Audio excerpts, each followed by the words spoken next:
Assalamualaikum warahmatullahi wabarakatuh. Perkenalkan, nama saya Sultan Najib Ali dari Prodi Pendidikan Sejarah Universitas Muhammadiyah Profesor Dr. Hamka.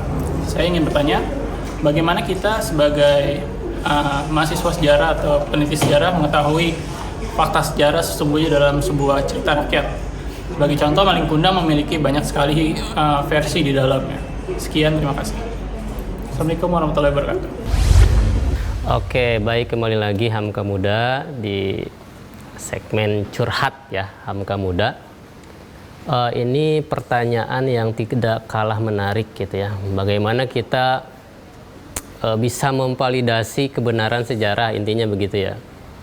Pertama, sejarah itu bisa dikatakan sebagai ilmu itu karena apa? Itu pertama.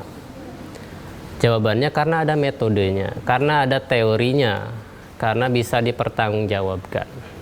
Dalam sejarah itu ada yang namanya metodologi penelitian sejarah. Ada tahap-tahapannya tuh.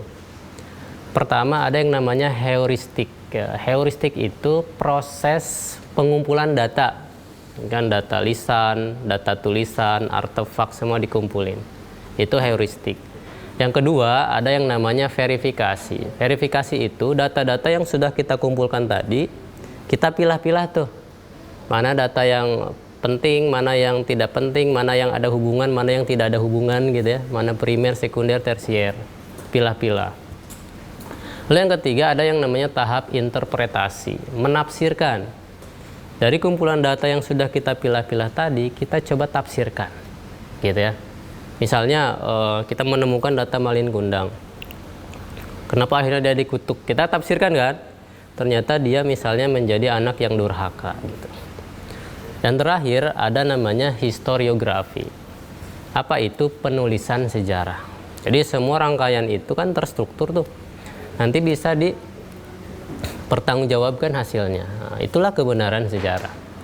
Namun ada yang tidak kalah penting dari fakta sejarah. Dalam dialog sejarah itu selalu ada perdebatan. Lebih penting mana akurasi data atau hikmah yang ada di balik peristiwa itu.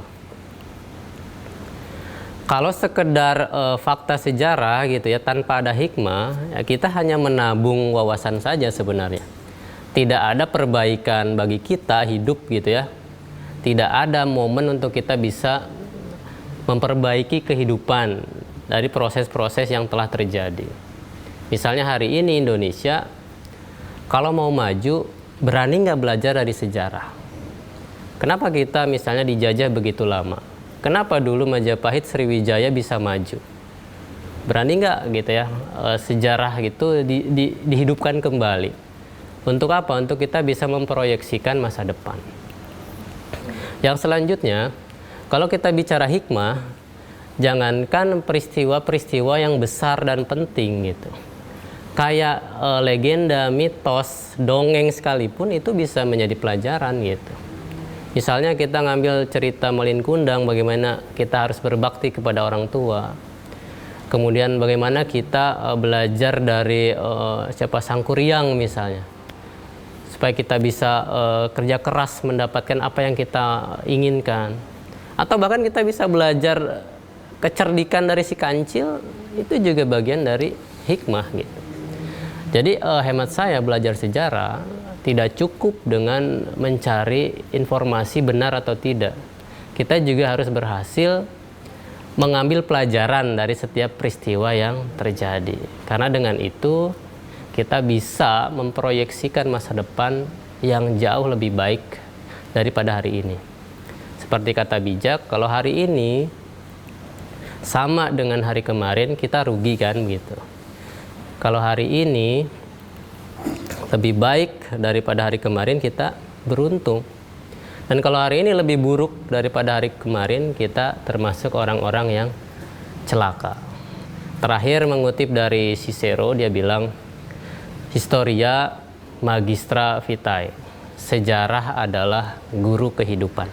Terima kasih Hamka Muda, mudah-mudahan bisa menjawab dan membantu unek-unek dalam pikiran Hamka Muda sekalian, dan kita bisa belajar sejarah lebih baik, lebih asik dan lebih menyenangkan. Assalamualaikum warahmatullahi wabarakatuh.